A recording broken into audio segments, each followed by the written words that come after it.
Hello friends, welcome back to my YouTube channel Study Career Point. I hope you all are doing well. So आज का हमारा topic है RTE act 2009 शिक्षा का अधिकार अधिनियम 2009।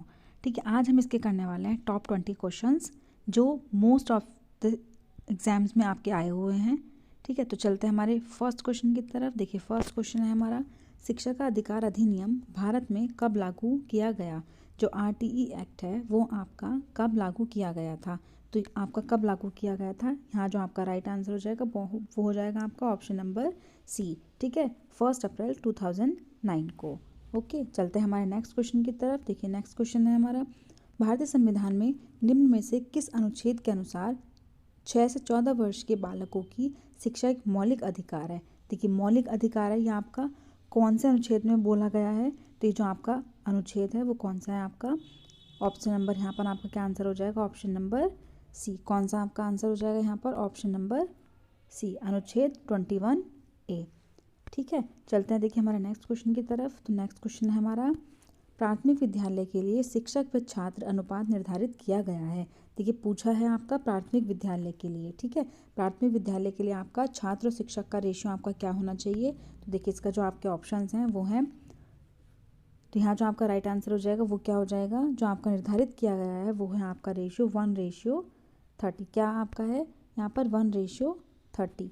ठीक है, तो बी जो है वो आपका राइट आंसर हो जाएगा। ठीक है, चलते हैं देखिए हमारे नेक्स्ट क्वेश्चन की तरफ। नेक्स्ट क्वेश्चन है हमारा, यशपाल समिति का उद्देश्य था। तो देखिए यशपाल समिति जो फॉर्म की गई थी आपकी RTE एक्ट में, उसका क्या उद्देश्य था आपका मेन, उसका उद्देश्य था बिना बोझ के शिक्षा। ठीक है, तो यहाँ जो आपका राइट आंसर हो जाएगा वो हो जाएगा आपका बिना बोझ के शिक्षा। ठीक है, चलते हैं हमारे नेक्स्ट क्वेश्चन की तरफ। तो देखिए नेक्स्ट क्वेश्चन है हमारा, उच्च प्राथमिक विद्यालय में शिक्षक छात्र अनुपात क्या होना चाहिए। तो देखिए उच्च प्राथमिक विद्यालय में आपका पूछा गया है, तो उच्च प्राथमिक विद्यालय में जो आपका रेशियो होता है वो होता है आपका 1:35। ठीक है, आपका क्या होता है 1:35। ये जो होता है आपका वो होता है आपका प्राइमरी लेवल के लिए। ठीक है, प्राइमरी में आपका कितना होना चाहिए 1:30। ठीक है, चलते हैं देखिए हमारे नेक्स्ट क्वेश्चन की तरफ। तो नेक्स्ट क्वेश्चन है हमारा, RTE एक्ट 2009 के तहत प्राथमिक विद्यालय की दूरी निर्धारित की गई है। देखिए RTE एक्ट में आपका बोला गया है कि जो प्राथमिक विद्यालय है, जो आपके गवर्नमेंट स्कूल होते हैं,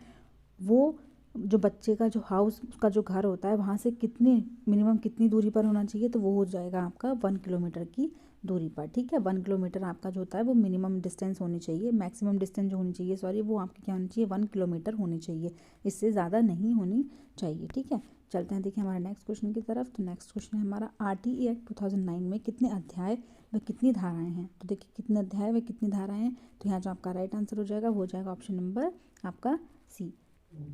यहाँ पर आपकी कितनी धाराएं हैं, तो 7 अध्याय होते हैं आपके, 38 धाराएं होते हैं, और इसमें एक आपकी जो होती है वो अनुसूची होती है। ठीक है, तो यहाँ जो आपका राइट आंसर हो जाएगा वो हो जाएगा आपका ऑप्शन नंबर सी। ठीक है, चलते हैं देखिए हमारे नेक्स्ट क्वेश्चन की तरफ। नेक्स्ट क्वेश्चन है हमारा, निःशुल्क और अनिवार्य शिक्षा के लिए विद्यालय के उत्तरदायित्व की सीमा 12(1) के अनुसार दुर्बल व असुविधा समूह के बालकों को निजी विश्वविद्यालयों में, जो निजी विद्यालय होते हैं उसमें पहली प्रारंभिक कक्षा के कुल छात्रों के 25% प्रवेश दिया जाता है, वह किस धारा में है। तो वो कौन सी धारा में आपका यहाँ पर जो हो जाएगा आपका राइट आंसर वो हो जाएगा ऑप्शन नंबर बी, धारा 12। ठीक है, तो यहाँ जो आपका आंसर है वो हो जाएगा धारा 12। ठीक है, तो चलते हैं हमारे नेक्स्ट क्वेश्चन की तरफ। तो देखिए नेक्स्ट क्वेश्चन है हमारा, कक्षा 6 से 8 तक कार्य दिवस एवं शिक्षण घंटे निर्धारित किए गए। देखिए 6 to 8 मतलब उच्च प्राथमिक विद्यालय की बात आपसे की जा रही है, तो उसमें जो आपके कार्य और दिवस होते हैं शिक्षक के वो कितने निर्धारित किए गए हैं। देखिए हाँ जो आपका राइट आंसर हो जाएगा वो हो जाएगा आपका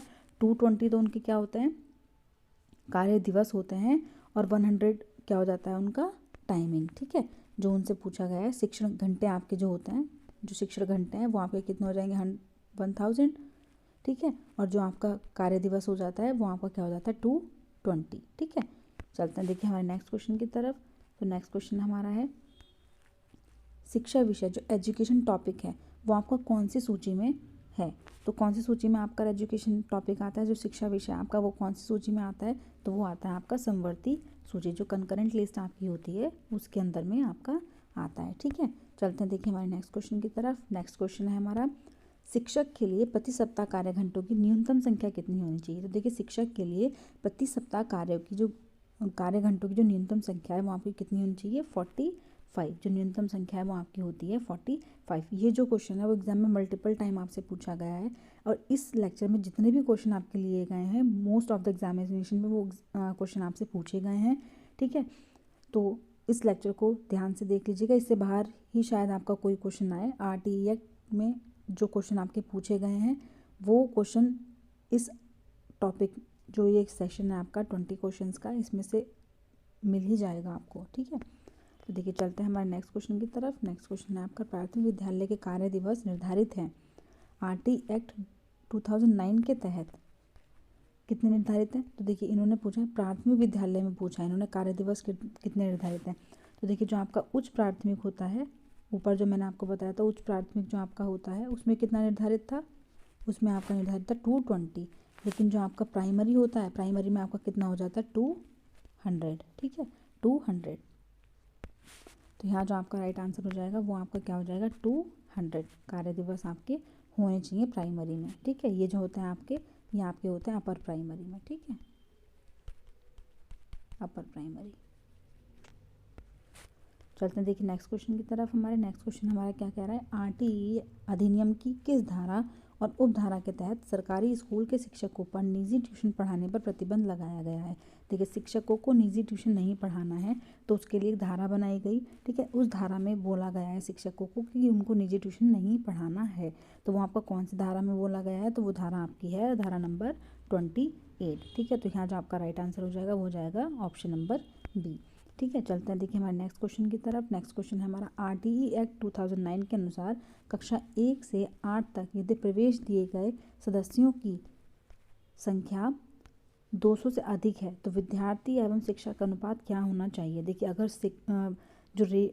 उनकी विद्यार्थियों की जो संख्या है अगर वो 200 से अधिक हो जाती है, 200 से अधिक, ठीक है, तो आपका जो रेशियो हो जाएगा, स्टूडेंट और टीचर रेशियो आपका कितना हो जाएगा, 1:40। ठीक है, मैक्सिमम कितना हो जाता है आपका 1:40। तो यहाँ जो आपका आंसर हो जाएगा वो हो जाएगा 1:40, ऑप्शन नंबर ए। ठीक है, चलते हैं देखिए हमारे नेक्स्ट क्वेश्चन की तरफ। नेक्स्ट क्वेश्चन है हमारा, SMC जिसको हम बोलते हैं स्कूल मैनेजमेंट कमेटी, इसका अध्यक्ष कौन होता है। तो देखिए स्कूल मैनेजमेंट कमेटी जो होती है उसका जो अध्यक्ष होता है वो होते हैं बच्चे के पेरेंट्स। ठीक है, अभिभावक जो होते हैं बच्चे के वो होते हैं SMC जो कमेटी होती है आपके उसके अध्यक्ष। ठीक है, चलते हैं देखिए हमारे नेक्स्ट क्वेश्चन की तरफ। नेक्स्ट क्वेश्चन है हमारा, निम्नलिखित में से RTE की कौन सी धारा अध्यापकों के कर्तव्यों से संबंधित है। तो देखिए कौन सी धारा है जो अध्यापकों के कर्तव्यों से संबंधित होती है आपकी, तो वो जो धारा आपकी हो जाएगी वो हो जाएगी धारा नंबर 24। ठीक है, धारा नंबर जो आपकी 24 होती है वो होती है आपकी टीचर के कर्तव्यों से संबंधित। ठीक है, टीचर के कर्तव्यों से संबंधित। चलते हैं देखिए हमारे नेक्स्ट क्वेश्चन की तरफ।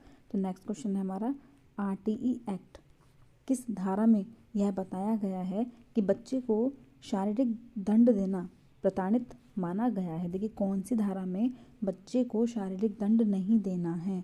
ठीक है, तो आपका कौन से धारा में बताया गया है, तो इसका जो आपका आंसर हो जाएगा वो हो जाएगा ऑप्शन नंबर ए, धारा नंबर 17। धारा नंबर 17 में शारीरिक दंड देना बच्चों को प्रताड़ित माना गया है। ठीक है, चलते हैं देखिए हमारे नेक्स्ट क्वेश्चन की तरफ। नेक्स्ट क्वेश्चन हमारा, निःशुल्क व अनिवार्य शिक्षा का बालक का अधिकार 2009, जो शिक्षा का अधिकार है 2009 के अंतर्गत किसी भी अध्यापक को निम्न में से किस कार्य के लिए नहीं लगाया जा सकता।